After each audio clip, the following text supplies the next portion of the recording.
Let me tell you something about Pence, okay? He doesn't have much of a personality. He's never going to be president because he's got anti-personality and anti-charisma. But he's a loyalist, counter-charisma. He's a loyalist to Trump like I've never seen. And I'll tell you something.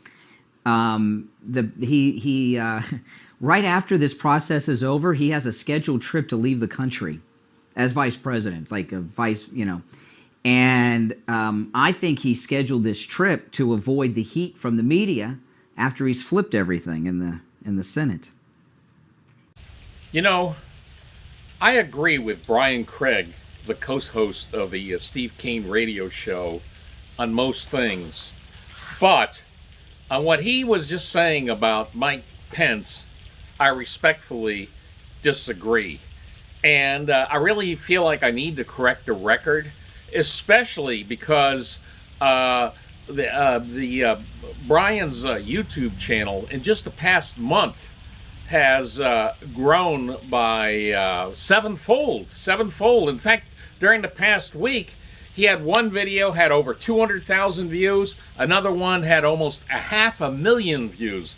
So in other words, more people are watching the co-host of the Steve Kane Show, Brian Craig, are watching him. And that doesn't even count all the people that are listening on, by iHeartRadio or regular radio. So more people are listening to him than to most shows on MSNBC or even CNN. So I really feel like I need to correct the record. And I can understand, Brian, I can understand why you would think that Mike Pence has little or no personality and lacks charisma. And you're not alone. Most people probably have the same opinion. Well, this really came to mind this morning because today we have here, take a look at this video of Mike Pence getting vaccinated for COVID-19 or against COVID-19 and a portion of his talk afterwards.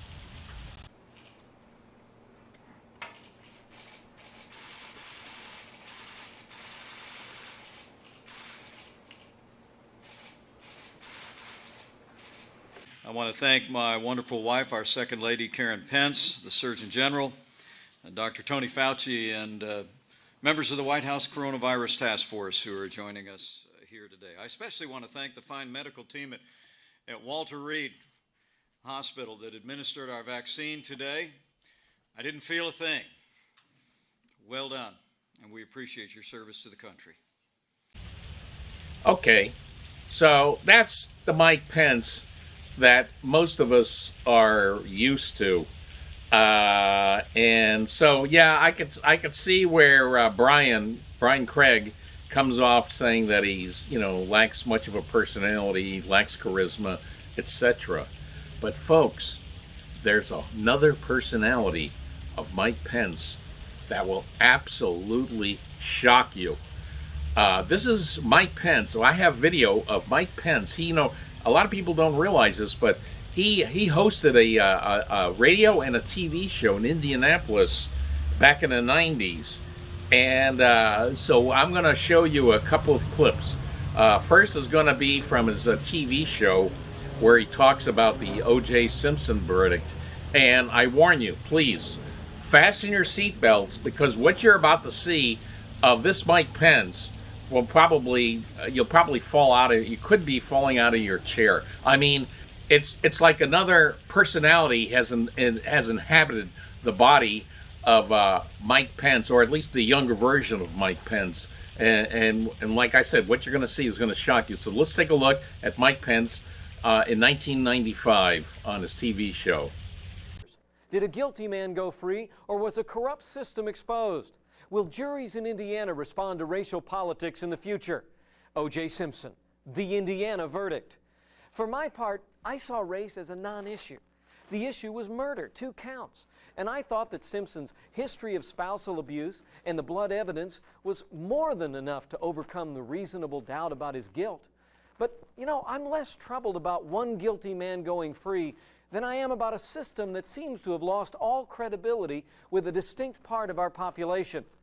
The question now, it seems, is how does our criminal justice system win back the faith of all the American people?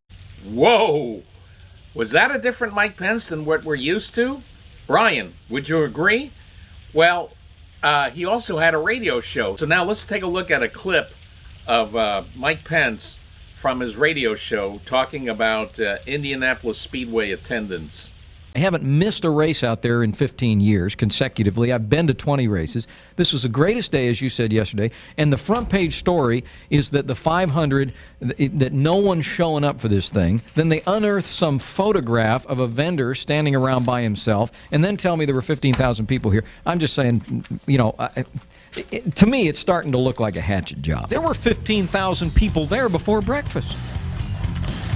15,000. Who estimated that? So there you have it.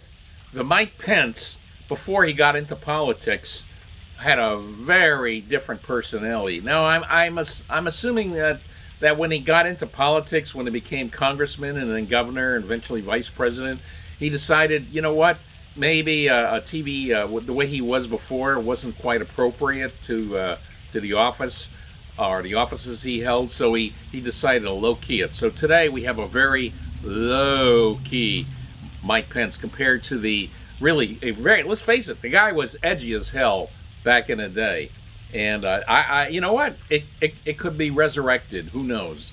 Big bugaboo of mine. You know, we were out at the Indianapolis Motor Speedway yesterday for Carburation Day, and we talked about the conflict between the various divisions of the sport, between the people in championship racing and the people in the Indy Racing League, between the Pences and the Hallmans.